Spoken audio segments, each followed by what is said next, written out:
Гевгелија не може да се справи со брана од мигранти. Градот нема ресурси да ги прифати стотиците бегалци кои секојдневно пристигаат на железничката станица во Гевгелија.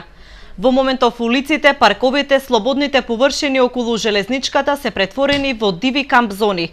На жештините најмногу се чувствува недостатокот на хигиена. Неподнослива реа се шири на целиот простор каде со денови се стационирани мигрантите, меѓу кои има и мали деца. You know, everything is good, but there's the one problem that the taxis here and the buses don't let us go without the documents. That's so hard. It's really crowded, and we are here from 3 days trying to get the documents. But the problem is the bathroom. The bathrooms are really bad here.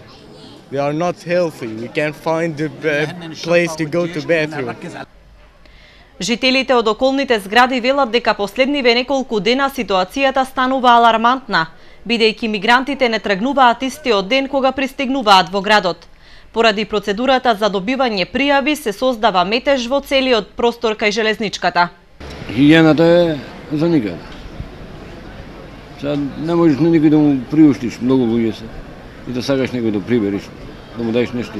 Еден, двајца ќе прибериш, да си изми ова, а толку луѓе нема каде.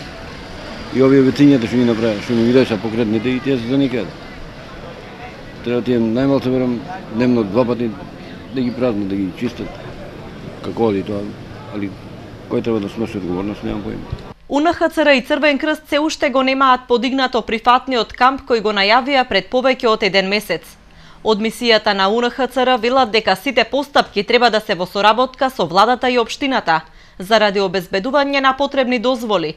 Па денеска почнуваат со подигање на камп кај железничката, но немаат информации кога ќе се направи пункт на граничниот појас кај пругите, за да се избегне нередот во градот.